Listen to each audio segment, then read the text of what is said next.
Hello everyone, welcome you all this channel. So the most awaited chapter for biology that is cell chapter. So आज आप सबका wait खत्म होता है. आज हम अपना करेंगे the most important chapter as well that is cell. ठीक है, इसके बिना हमारी लाइफ अधूरी है, बायोलॉजी अधूरी है, सब कुछ ही अधूरा है. ठीक है, चलो सबसे पहली बात, सेल किसने डिस्कवर किया था? रॉबर्ट हुक ने. ये सब आपको पता होगा. स्टिल मैंने फॉर रेफरेंस लिख दिया है. पीडीएफ आपको मिल जाएगी डॉक्टर सीडीएस चैनल पे.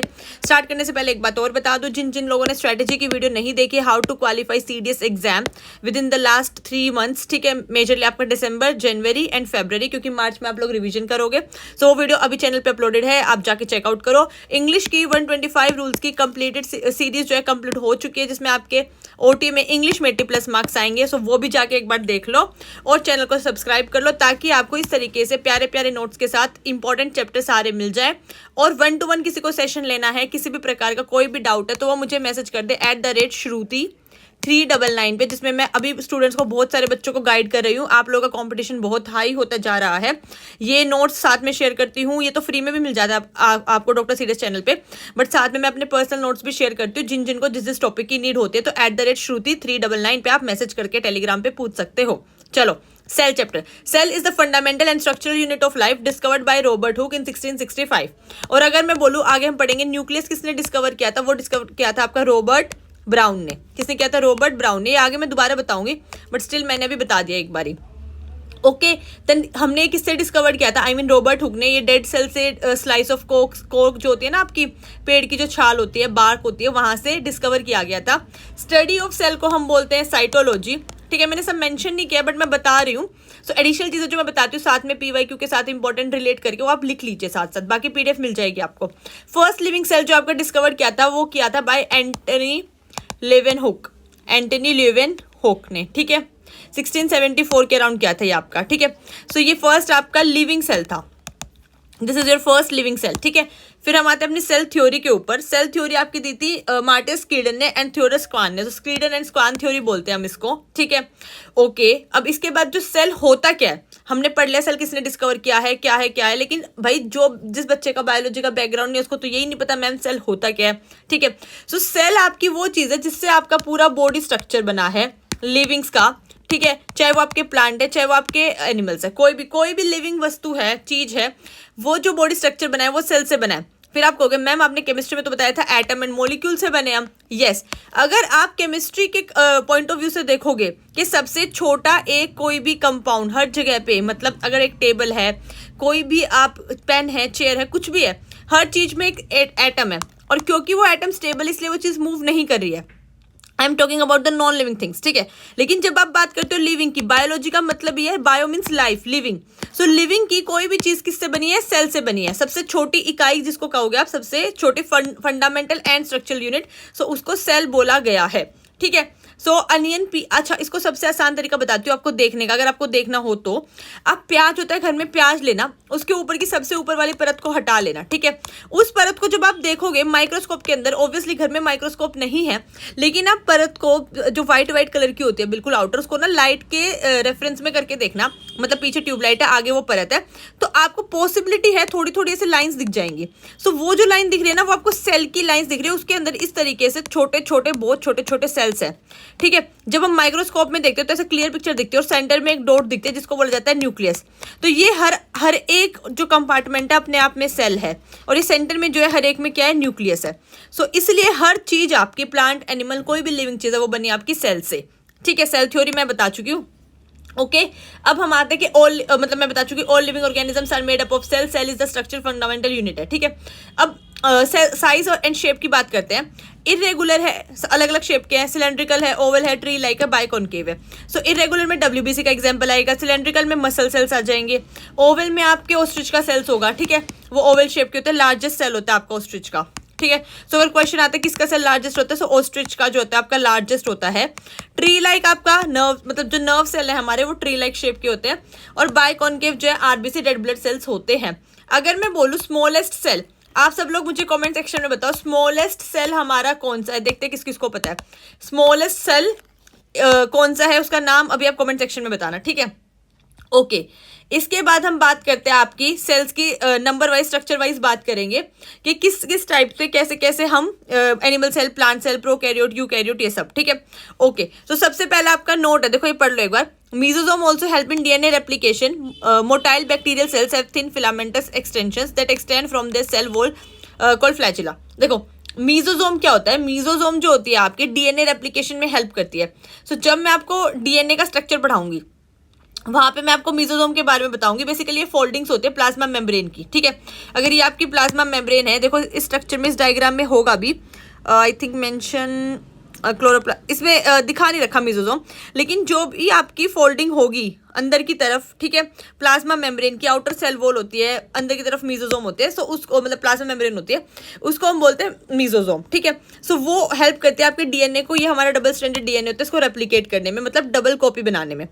और जो मोटाइल स्ट्रक्चर होता है एक थिन लाइक आप ऐसे देखते हो सेल वॉल में, उसको सेल फ्लैजिला बोला जाता है, ठीक है। ये सब आगे आएगा, अगर अभी नहीं भी समझ में आ रहा है, कम भी समझ में आ रहा है, तो कोई दिक्कत वाली बात नहीं है। अब हम सबसे पहले देखते हैं हमारे दो टाइप के सेल है, एक है प्लांट सेल, एक है एनिमल सेल। मैंने टेबुलर फॉर्म में डायग्राम के साथ इतना अच्छे से पूरा बता रखा है, ठीक है। सो देखो सेल मेम्ब्रेन के बेस पे ऐसे ही पेपर में क्वेश्चन आएगा, लिख के ले लो सीडीएस एनडीए वालों तुम, ठीक है, कि किसमें सेल मेम्ब्रेन प्रेजेंट है किसमें नहीं है। टेबुलर फॉर्म में पूरा दिया है, सेल मेम्ब्रेन दोनों में प्रेजेंट होगी, प्लांट सेल में भी एनिमल सेल में भी। सेल वॉल आपकी केवल और केवल प्लांट सेल में प्रेजेंट होती है, उसका रीजन है क्योंकि वो लोग मूव नहीं कर सकते, सो उनको हाइट रटना नहीं है कुछ भी, सब टीचर रटवाते रहते सेल वॉल प्रेजेंट है सिर्फ प्लांट सेल में, एनिमल सेल में नहीं। उसका ये रीजन है, प्लांट सेल को मूव नहीं करना होता, वो मूव नहीं कर सकता, वो नॉन मूवेबल है ना। सो जब वो मूव नहीं कर सकता तो उसको ज्यादा प्रोटेक्शन चाहिए आपके हार्श एनवायरमेंट से, टेम्परेचर से। सो उसके ऊपर एक आउटर कवरिंग है, बट अपन को तो नहीं चाहिए। हम लोग तो आराम से मूव कर सकते हैं, सर्दी आई तो अंदर चले गए, रजाई में बैठ गए, गर्मी आई तो बाहर चले गए, ठीक है। सो अपनी जो ऊपर की लेयर है, डायरेक्ट हैंड वाली स्किन की जो लेयर है, that is our cell membrane और प्लाज्मा मेम्ब्रेन, ठीक है। आप सब अपने हाथ की लेयर देखो। एक और एग्जांपल बताती हूँ आपको सेल देखने का, इसमें आपको माइक्रोस्कोप की जरूरत नहीं पड़ेगी। सभी बच्चे इस टाइम पे एक बार अपना हाथ देखो, हाथ देखो, जो आपका आउटर जो सरफेस होता है ना, जो पाम वाला एरिया है ना, उसके बैक साइड देखो, ठीक है। तो वहां पे आप देखो छोटे छोटे डायमंड लाइक आपको बॉक्स दिखाई देंगे। What is this is called epithelial tissue, this is epithelial tissue. So इसके पहले सेल से और क्लस्टर ऑफ सेल ने मिलकर बना दिया टिश्यू। लाइव एग्जांपल दिखा रही हूँ आपको, समझने में, रिलेट करने में बहुत ईजी हो जाएगा। So this is called epithelial tissue. आपके हैंड में पाम के ऑपोजिट साइड पे सेल्स होते हैं, सेल के क्लस्टर को टिश्यू बोला जाता है, और वो डायमंड शेप होते हैं, ये आप अभी चेक कर सकते हो, ठीक है। चलो अब आते हैं प्लास्टिड्स में। प्लास्टिड भी आपके प्लांट सेल में प्रेजेंट होते हैं, एनिमल सेल में नहीं होते हैं, जो रिस्पॉन्सिबल होते हैं आपके कलर के लिए, ठीक है। क्लोरोप्लास्ट हो गया ग्रीन पिगमेंट के लिए, क्लोरोफिल के लिए, ये आगे पूरा अच्छे से आएगा। तो अभी हम मेन देखते हैं। माइटोकॉन्ड्रिया आपका दोनों में प्रेजेंट है, जिसको power house of the cell बोला जाता है, क्योंकि इसी से आपका एटीपी बनता है, एडिनोसिन ट्राइफॉस्फेट, एनर्जी मिलती है जो में काम करने के लिए। गोल्गी बॉडीज दोनों में प्रेजेंट होंगी, वैक्यूल दोनों में प्रेजेंट होगा, एक में छोटा एक में बड़ा। एनिमल सेल में छोटे होते हैं या एब्सेंट होते हैं, कम होते हैं, मतलब अब इसका भी रीजन है, ये भी नहीं रटना है। बायोलॉजी बहुत प्यारा सब्जेक्ट है, अगर आप समझ के करोगे तो। वैक्यूल का मतलब काम होता है ये स्टोरेज वाला। एनिमल सेल में मतलब हम एनिमल्स को, ह्यूमंस को कुछ भी एक्सक्रीट करना होता है, सो हम डायरेक्ट एक्सक्रीशन के थ्रू बाहर भेज देते हैं अपने वेस्ट प्रोडक्ट को बॉडी से, हम अंदर स्टोर करके ज्यादा नहीं रखते हैं, इसलिए हमारे अंदर वैक्यूल छोटा प्रेजेंट होता है या एब्सेंट होता है, क्योंकि हमें उतना स्टोर करना ही नहीं है। लेकिन प्लांट सेल में एक्सक्रीशन जो है एक स्लो प्रोसेस है, उनको स्टोरेज ज्यादा करना पड़ता है, क्योंकि वो मूव नहीं कर सकते अपनी चीजों के लिए, इसलिए उनमें जो ये वैक्यूल का साइज है ये बड़ा होता है, कि भाई इसमें हम स्टोर कर लेते हैं हार्श कंडीशंस के लिए कोई भी चीज, पानी, वाटर, फूड कंपोनेंट, न्यूट्रिएंट्स, कुछ भी, ताकि हम लेटर उनको यूज कर सके, ठीक है। तो रीजन पता चल गया, इसलिए इनमें बड़ा होता है। अब राइबोसोम्स दोनों में प्रेजेंट होते हैं, सेंट्रोसोम इसमें प्लांट सेल में एब्सेंट होता है, जरूरत नहीं होती क्योंकि इसमें एनिमल सेल में प्रेजेंट होता है। अब जिसको ये टेबल नहीं समझ आई, घबराओ मत, हम एक एक करके बिल्कुल आगे एक एक चीज को तोड़ तोड़ के पढ़ेंगे। ये सिर्फ मैंने बताया इस पूरे चैप्टर में अब हम क्या पढ़ने वाले हैं अच्छे से। चलो सेल स्ट्रक्चर सबसे पहले आता है सेल वॉल। मैंने एक एक पॉइंट लिखा हुआ है, लिखने की जरूरत नहीं है, फिर भी मन है तो लिख लो, नोट्स मिल जाएंगे आपको डॉक्टर सीडीएस चैनल पे with diagram with PDF free में, ठीक है। चलो सेल वॉल जो है प्रेजेंट है केवल प्लांट सेल में, क्योंकि मैंने बताया उनको प्रोटेक्शन ज्यादा चाहिए। सेलुलोज से बनी है, ये है आपका पीवाईक्यू, यहाँ से आता है आपका क्वेश्चन, ये है आपकी एडिशनल बातें, ठीक है। थिक होती है, फ्लेक्सिबल होती है, रिजिड होती है, कि भाई जो जो चीज आनी है, नहीं ना सब अंदर गुस्सा चला जाएगा सेल वॉल के, जो जो चीजें चाहेगी बस वही अंदर आ पाएगा, ठीक है। हेल्प करते हैं प्रोटेक्शन में, एक तरीके से प्रेम्बल होते हैं प्रोटेक्शन के लिए। सेल मेम्ब्रेन या प्लाज्मा मेम्ब्रेन एक ही बात है, सब सेल्स में मिलेगी, प्लांट है, एनिमल है, कोई भी है। ये 3 चीजों से मिलकर बनी है प्रोटीन, लिपिड, कार्बोहाइड्रेट। इसमें भी अगर आपसे डीप क्वेश्चन पूछा जाए, मैं एग्जामिनर होती तो मैं पूछती सबसे ज्यादा क्या मिलता है, तो प्रोटीन मिलता है, इसलिए इसको बोला जाता है फोस्फो, कहीं वर्ड देख लो ना तो कंफ्यूज नहीं होना, फोस्फोलिपिड लेयर या फोस्फोलिपिड बाय लेयर, क्योंकि ये जो है एक तरीके से ये ऊपर की नीचे की होती है, और क्योंकि इसमें फोस्फोरस, प्रोटीन और लिपिड की क्वांटिटी ज्यादा होती है, इसलिए आपकी प्लाज्मा मेम्ब्रेन को बोला जाता है phospholipid layer, phospholipid by layer. समझ में आ गई बात? बहुत थिन है, फ्लेक्सिबल है, सेलेक्टिवली परमिएबल है, सबसे इंपॉर्टेंट वर्ड। इसका मतलब ये है कि अगर ये चाहेगी सोडियम अंदर आए तो सोडियम ही अंदर आएगा, पोटेशियम नहीं आ सकता। समझ में आई बात? अगर ये चाहेगी कल को पोटेशियम अंदर आए, इस टाइम पे जब वो एक्टिव पैसिव ट्रांसपोर्ट पढ़ोगे आप लोग, तो पोटेशियम ही अंदर आएगा, फिर सोडियम नहीं जा सकता। सो सेलेक्टिवली परमिएबल है, कन्वीनियंट के हिसाब से आना जाना करती है। ऐसा नहीं ना प्लाज्मा में आप सोच रहे हो आपका सेल कितना इंटेलिजेंट है, उसको भी पता है कब क्या अंदर आना चाहिए, कब क्या बाहर जाना चाहिए। ठीक है, आपकी मर्जी से कुछ नहीं होगा, उसको पता है वो होगा। समझ में आई बात? देखो ये आ गया, passive transport across cell membrane without the need of energy. अगर क्वेश्चन आता है पीवाई की वजह से ये भी कि एक्टिव ट्रांसपोर्ट में क्या एनर्जी का यूज होता है एटीपी का, तो आप बोलोगे यस होता है, उसमें मैं एनर्जी सप्लाई करनी पड़ती है। बट पैसिव ट्रांसपोर्ट में आपका एटीपी का यूज, एडिनोसिन ट्राइफॉस्फेट, एनर्जी का यूज नहीं होता है। आई बात समझ में? अब चलते हैं डिफ्यूजन पे।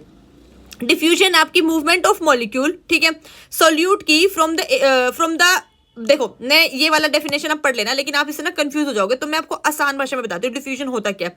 हमेशा सोलवेंट की मूवमेंट होगी हाई कंसंट्रेशन से लो कंसंट्रेशन की तरफ, दैट इज कॉल्ड डिफ्यूजन।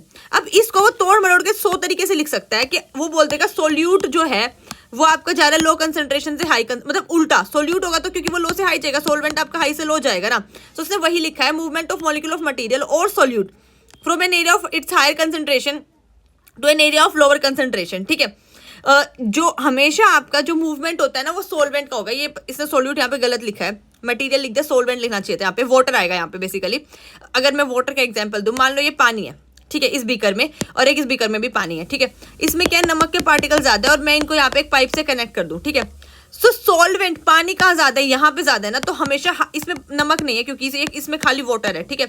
तो आपको हमेशा याद रखना डिफ्यूजन में कि हमेशा हायर कंसंट्रेशन से लोअर कंसंट्रेशन पे आपका जो है मूवमेंट होगा। ऑस्मोसिस में भी सेम चीज होती है, बस बीच में एक सेलेक्टिवली परमेबल मेम्ब्रेन आ जाती है कि वो एक मेम्ब्रेन के थ्रू पास होगा बस, ठीक है। सो मूवमेंट ऑफ मॉलिक्यूल और अ मटेरियल, सोल्यूट नहीं सोलवेंट, ठीक है, of an area of its higher concentration to its lower concentration. अगर सोल्यूट लिखना चाहते हो तो बोलोगे लोअर टू हायर, वैसे सोल्यूट कभी मूव करता ही नहीं है, सो वो बोलने में बोल देते हैं, बट वो डेफिनेशन गलत हो जाएगी। हमेशा सोलवेंट याद रखना मूव करता है, वो पानी है, वो कोई भी लिक्विड है, ठीक है। देन रेट ऑफ डिफ्यूजन सबसे ज्यादा किसमें होता है, गैस में, देन लिक्विड में, देन सॉलिड में, ठीक है। Transport of carbon dioxide and oxygen जैसे गैस में इन्होंने एग्जांपल देके बताया है। अब आते हैं ऑस्मोसिस पे। Movement of water molecule across a semi permeable membrane from an area of higher concentration to lower concentration, that is absorption of water in the roots. Yes, देखो ये रूट्स है आपकी, सो पानी सोइल में ज्यादा है, ये प्लांट है आपका ऊपर, सो यहाँ हायर कंसंट्रेशन से ऊपर लोअर कंसंट्रेशन में मूवमेंट हो जाएगी, जैसे पानी की हो गई आपकी, ठीक है। इसी को बोलेंगे ऑस्मोसिस। अब फर्क क्या आया मैम डिफ्यूजन और ऑस्मोसिस में? जब ऑस्मोसिस हुई तो सेमी परमेबल मेम्ब्रेन के थ्रू हुआ, क्योंकि ये रूट्स हैं और यहाँ पे आपकी मेम्ब्रेन है, मतलब उसके थ्रू पर जा रहा है ना पानी, डायरेक्टली नहीं जा पा रहा, सो उसको बोला गया ऑस्मोसिस, ठीक है। अब सॉल्यूशन है आपके 3 टाइप के, हाइपोटोनिक, आइसोटोनिक, हाइपरटोनिक। ओके, किसी को मेरी स्पीड अगर स्लो लग रही है तो फास्ट कर लेना, और किसी को फास्ट लग रही है तो वो स्लो करके देख लेना अपने पेस के अकॉर्डिंग, ठीक है। चलो, हाइपोटोनिक सॉल्यूशन वो सॉल्यूशन होते हैं आपके, वो कंसंट्रेशन है जिसमें सेल स्वेल हो जाएगा। मेरी ट्रिक याद करने की ये रहती थी, हाइपो देखो, हाइपो हिप्पो जैसा साउंड कर रहा है, हिप्पो कैसा होता है, मोटा, hypo is equals to hippopotamus, और वो कैसा होता है, मोटा। तो सेल कैसा हो गया हमारा, मोटू, सेल हमारा हो गया मोटू, दिस इज द ट्रिक, ठीक है। सो इसमें क्या होता है, एंडोसाइटोसिस, जब सेल मोटा हो रहा है, किशमिश है, पानी में डाल दी, मोटी हो गई, तो पानी आया अंदर आया, इसका मतलब है एंडो, सो एंडोसाइटोसिस हो गया। अगर पानी ना बाहर जा रहा है ना अंदर जा रहा है, बराबर कंसंट्रेशन है, तो बोलेंगे आइसोटोनिक। अगर पानी बाहर चला गया और सेल श्रिंक हो गया तो बोलेंगे हाइपरटोनिक। फिर ये इनके एंडोसाइटोसिस, एक्सोसाइटोसिस वही बताया गया, अंदर आएगा तो एंडो, बाहर जाएगा तो एक्सो है, एक बार रीड कर लेना बस, ठीक है। फैसिलिटेटेड ट्रांसपोर्ट ऑफ डिफ्यूजन, ठीक है, इस मतलब वो एक रिस्पॉन्स है ऑस्मोटिक का, जब आपका जो ग्रेडियंट प्रेशर डेवलप होता है, ये इतना इंपॉर्टेंट है नहीं, जस्ट एक डेफिनेशन के लिए, रेफरेंस के लिए रीड कर लेना, ठीक है। अब आते हैं प्रोटोप्लाज्म पे। प्रोटोप्लाज्म जो टर्म है आपका जेई परकिंजे सर ने दी थी 1839 में, डिस्कवर्ड बाय फ्लेक्सिस, ठीक है। ओके, ये semi solid jelly like nature होता है सब्सटेंस का, ठीक है। मेटाबॉलिक एक्टिविटीज के लिए रिस्पॉन्सिबल होता है और एक्सचेंज कराता है डिफरेंट डिफरेंट सेल ऑर्गेनल्स के बीच में चीजों को, ठीक है। साइटोप्लाज्म अलग है, न्यूक्लियोप्लाज्म अलग है, दोनों को मिलाओगे तो बन जाएगा प्रोटोप्लाज्म। नाम से ही पता चल रहा है, cyto plus nucleoplasm equals to protoplasm, ठीक है।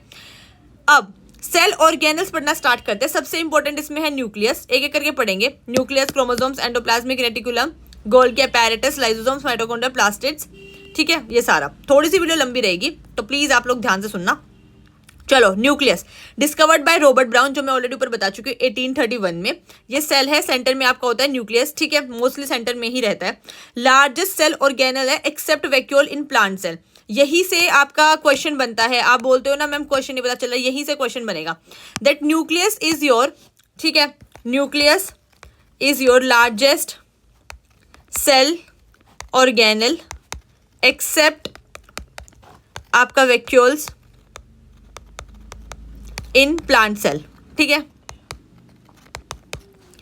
VACUO, ठीक है, LES। सो आपका nucleus largest cell organelle except in plant cells में आपके वैक्यूल्स होते हैं, ठीक है, जो कि कंट्रोल करता है, सेंटर है, कंट्रोल सेंटर है ब्रेन का, और ये फंक्शंस को कंट्रोल करता है, ठीक है। ये फोटो थोड़ी सी शेडी ब्लर आ गई है, कोई बात नहीं, मैं इसको साइड में यहाँ पे एक एक चीज आपको बता देती हूँ, ठीक है, जो जो यहाँ पे लिखा हुआ है, ठीक है, ओके। ये हो गया हमारा न्यूक्लियस। अब यहाँ पे सेल मेम्ब्रेन बताया, न्यूक्लियोप्लाज्म बताया, न्यूक्लियस के बारे में बताया, क्रोमेटिन के बारे में बताया, ठीक है। देखो, जो सेल मेम्ब्रेन आपकी वो डबल मेम्ब्रेन स्ट्रक्चर है आपकी। सो मैं बता देती हूँ, जो सेल मेम्ब्रेन है आपकी, this is your double membrane structure, ठीक है। और इसमें क्या होता है, न्यूक्लियर पोर होता है, ठीक है। मतलब बेसिकली अगर न्यूक्लियर की बाहर की मेम्ब्रेन तो न्यूक्लियर मेम्ब्रेन हो गई, इस तरीके से सेम अगर सेल की बाहर की मेम्ब्रेन तो सेल मेम्ब्रेन हो गई। और इसमें पोर प्रेजेंट होते हैं जहां से आपका आउटगोइंग और इनकमिंग होती है चीजों की, न्यूट्रिएंट्स की, ठीक है। न्यूक्लियोप्लाज्म आपका बेसल मैट्रिक्स है, मतलब एक मैट्रिक्स फ्लूइड हो गया। न्यूक्लियोलस आपका न्यूक्लियस के अंदर होता है। अगर ये न्यूक्लियस है आपका, फॉर एग्जाम्पल ये, ठीक है, सो इसी के अंदर ये न्यूक्लियस आपका सर्कल वाले, ये, ठीक है। सो ये जो पड़ा है ना, इसके अंदर coil, this is called nucleolus. साथ में DNA होगा, ये बाकी सारी चीजें प्रेजेंट होंगी, ठीक है। क्रोमेटिन आपका RNA DNA सेल के अंदर थ्रेड लाइक स्ट्रक्चर होता है, ठीक है। अगर डबल स्ट्रैंडेड है तो आपका DNA है, और अगर सिंगल स्ट्रैंडेड है आपका तो दैट इज योर RNA, ठीक है। अब आते हैं क्रोमोसोम्स पे। क्रोमोसोम आपके थ्रेड लाइक स्ट्रक्चर होते हैं जो जीन्स को कैरी करते हैं। हम एक 9th क्लास की साइंस के एनसीईआरटी में एक लाइन लिखी थी, that chromosomes are the thread like structure that carry genes and that is responsible for inheritance. ये ना हमने एज इट इज रट रखी थी कि कहीं पे भी आए उस टाइम पे समझ में तो आता नहीं था कि जीन्स क्या है, DNA क्या है, क्रोमोसोम क्या है। सो मैं आज आपको बिल्कुल तोड़ तोड़ के बताती हूँ, ठीक है। सो क्रोमोसोम, 3 चीजों में डिफरेंस बता रही हूँ, क्रोमोसोम, DNA और जीन, ठीक है। देखो, जो क्रोमोसोम है ये तो थ्रेड लाइक स्ट्रक्चर है, धागे की जैसे संरचना इनकी, बिल्कुल पतले पतले धागे जैसे, ठीक है। ये बने होते हैं आपके DNA से ही। किससे बने होते हैं? DNA से। और क्रोमोसोम कैरी किसको करते हैं? जीन को। एक स्पेसिफिक टाइप के जीन को कैरी करेंगे जो आगे जाके स्पेसिफिक टाइप का प्रोटीन बनाएगा, कोडिंग करेगा, जिसको बोलते हैं। समझ में आ गई बात? सो ये जो धागे जैसे स्ट्रक्चर है, इन्हीं के अंदर होता है आपका DNA। एक स्पेसिफिक टाइप का जीन होगा जो आगे जाके किसी एक पर्टिकुलर चीज का कोड बनाएगा, और कोड से क्या होगा, हमारी बॉडी फंक्शन करेगी। जैसे मान लो उसने बनाया स्टार्ट कोडोन बनाया, स्टॉप कोडोन बनाया, ठीक है, UCC UGC, हमें मतलब इस तरीके से होते हैं, वो हम आगे प्रॉपर पढ़ेंगे। बट कैरी कौन कर रहा है इनको? क्रोमोसोम कर रहा है। समझ में आई बात? ओके, ये पढ़ लेना आप, रेगुलर जेनेटिक मटेरियल, ये बस वही चीजें लिखी जो मैंने को बता दी। अब अपने पास 23 पेयर होते हैं, जिसमें से 22 पेयर तो ऑटोजोम है, ठीक है, और एक पेयर आपका जो है एलोजोम है या सेक्स क्रोमोसोम बोल सकते हो, जिसमें मेल है तो XY है, फीमेल है तो XX है, ठीक है। ओके, अब आते हैं एंडोप्लाज्मिक रेटिकुलम पे। डिस्कवर्ड बाय केथ आर, क्या मैम हमें ये नाम याद करना? मैं कहूँगी बिल्कुल नहीं याद करें। जिनके याद करने थे सेल न्यूक्लियस, वो मैंने इंपॉर्टेंट बता दिया आपको, वो मुझे भी याद, आपको भी करने पड़ेंगे, सब बच्चे याद करते हैं, उसमें कोई भेदभाव नहीं है, ठीक है। ये मत करना इतना ध्यान से बिल्कुल कि एंडोप्लाज्मिक रेटिकुलम का कोई नाम पूछ रहा है तो वो किसी को नहीं पता होगा, ठीक है। ये स्कैटर्ड पड़ा होता है सेल में आपका। जैसे अगर ये न्यूक्लियस है सेंटर में, तो इस तरीके से साइड में आपका एंडोप्लाज्मिक रेटिकुलम पड़ा हुआ है। मैं यहाँ बताती हूँ, देखो ये सेल, ये न्यूक्लियस है आपका पूरा, मतलब इस तरीके से है, ठीक है। तो ये इस तरीके से एंडोप्लाज्मिक रेटिकुलम होता है। अगर तो ये स्मूथ है, 2 टाइप का है, तो इस पर राइबोसोम प्रेजेंट नहीं है। अगर तो ये रफ है, जो आगे प्रोटीन सिंथेसिस में हेल्प करने वाले आपके, तो ये आपके राइबोसोम्स हो गए, दीज आर कॉल्ड राइबोसोम्स, ठीक है। तो अगर तो ये रफ है तो इस पे क्या है? राइबोसोम्स प्रेजेंट है। सो ये आपको ध्यान रखना है पेपर में, वो कहाँ से क्या क्वेश्चन पूछ रहा है, ठीक है। मैं एक बार ये कर देती हूँ आपका मार्क। ओके, एक सेकेंड, हाँ देखो, चलो, तो ये आ गए अपने 2 टाइप के एंडोप्लाज्मिक रेटिकुलम, ठीक है। ओके, और इसका फंक्शन क्या है? ये आपका हेल्प करता है, सपोर्ट करता है और बेसिकली प्रोटीन सिंथेसिस में हेल्प करेगा, मतलब चीज़ों को बनाने में हेल्प करता है। तो जो रफ वाले वो बनाएंगे प्रोटीन और जो स्मूथ वाले वो बनाते हैं लिपिड एंड स्टेरॉइड्स, ठीक है। सो ऐसे याद रखना आरपी, ठीक है, या पीआर, कुछ भी याद रखना कि प्रोटीन बना रहा है रफ वाला और आपका जो स्मूथ एंडोप्लाज्मिक रेटिकुलम है वो बनाना है लिपिड एंड स्टेरॉइड्स, एसएस, ठीक है, ऐसे याद रख लेना। वहीं यहाँ पे बता रखा है, ये इतना डीप आपको जाने की जरूरत नहीं है, फिर भी एक बार बता देती हूँ। 70S और 80S दो टाइप के स्ट्रक्चर होते हैं। अब 70S को तोड़ना है तो आप तोड़ोगे 50S प्लस 30S, ठीक है, ये बैक्टीरियल सेल्स में होता है, प्लास्टिड्स में, माइटोकॉन्ड्रिया में। लेकिन अगर 80S है, इसको आपको तोड़ना है तो आप तोड़ोगे 60S प्लस 40S। अब ये मत बोल देना मैम ये तो 100 हो गया, वो स्ट्रक्चर ऐसे ही होता है, ठीक है, राइबोसोम का। और ये इनका काम क्या है, ये आपका प्रोटीन बनाते हैं। प्रोटीन से मैम क्या होगा, हमारे आगे बॉडी को फंक्शन करने में हेल्प मिलेगी। जो प्रोटीन हम बाहर से लेते हैं ना आर्टिफिशियल, वो ये नेचुरली बॉडी में बना रहे हैं। सो एंडोप्लाज्मिक इज मेकिंग प्रोटीन, अगर वो रफ वाला, दो टाइप के है, ठीक है। और अगर वो स्मूथ वाला है तो भाई हमें लिपिड्स भी चाहिए, ठीक है, स्टेरॉइड्स भी चाहिए, फैट भी चाहिए, सब चीजें वो बनाएगा हमारा स्मूथ वाला एंडोप्लाज्मिक रेटिकुलम। समझ में आ गई बात? अब चलते हैं आगे। देखो, गोल्गी अपैरेटस या Golgi bodies discovered by Camillo Golgi in 1898, ठीक है। ये हमारे plant cell same Golgi body को प्लांट सेल में डिक्टायोसोम बोलते हैं। तो पेपर में ना कंफ्यूज नहीं होना कि मैम डिक्टायोसोम तो आपने पढ़ाया ही नहीं था। तो यही बता रही हूँ, आपके जो डिक्टायोसोम्स होते हैं, ठीक है, सो यही गोल्गी बॉडीज ही हैं, बस इसको एनिमल सेल में बोल देंगे गोल्गी बॉडी और प्लांट सेल में बोल देंगे डिक्टायोसोम्स, ठीक है, okay. It is made up of single membrane structure. देखो ये सिंगल मेम्ब्रेन है, डबल मेम्ब्रेन तो है नहीं, ये याद रखना है कौन कौन सिंगल मेम्ब्रेन है, कौन कौन डबल मेम्ब्रेन है, साथ साथ बताती जा रही हूँ आपको, ठीक है, ओके। देन अरेंज होता है वेसाइकल्स या ट्यूब्यूल्स की फॉर्म में, सिस्टर्नी की फॉर्म में। इसकी दो साइड है, सिस एंड ट्रांस, ठीक है। सिस जो है फेस आपका वो कॉन्वेक्स है और जो ट्रांस फेस है वो आपका कॉनकेव और वो मैच्योर फेस है। ये दो इंपॉर्टेंट पॉइंट है, बहुत ज्यादा याद रखना। सिक्रीशन में, स्टोरेज में, पैकेजिंग में, प्रोसेसिंग में हेल्प करता है। सिंपलर शुगर कॉम्प्लेक्स शुगर से सिंपलर शुगर में तोड़ देगा आपका, ठीक है। फॉर्मेशन करेगा लाइजोसोम की। क्वेश्चन आ सकता है कि गोल्गी बॉडी क्या फॉर्म करवाता है, तो लाइजोसोम कराता है। एक्रोसोम, स्पर्म जो बनता है ना आपका, उसमें जो हेड होता है एक्रोसोम, इसकी फॉर्मेशन में हेल्प करेगा, ट्रांसपोर्ट करेगा मटेरियल्स को, ठीक है, ओके। आई थिंक आज की वीडियो हम गोल्गी बॉडीज तक रख लेते हैं। कल की वीडियो में हम लाइजोसोम, माइटोकॉन्ड्रिया, प्लास्टिड्स, ठीक है, वैक्यूल, सेल साइकिल, क्योंकि मैं थोड़ा अच्छे से ही इसको बताऊंगी, मैं वो नहीं चाहती आपके साथ हैप्पीजर्ड मैनर में कंप्लीट हो जाए चीजें। तो ये हम कल की वीडियो में कर लेंगे इतना। आई थिंक आज के सेशन में किसी को कोई डाउट नहीं रहेगा। एक बार समराइज करवा देती हूँ। यहाँ हमने पूरा बेसिक डिफरेंस देखा प्लांट सेल और एनिमल सेल का। सेल वॉल देख ली, सेल मेम्ब्रेन देख ली, diffusion, osmosis, endocytosis, exocytosis, protoplasm देख ला, साइटोप्लाज्म, न्यूक्लियोप्लाज्म, ठीक है। देन क्रोमोसोम, डीएनए, आरएनए में हमने डिफरेंस देखा अपना।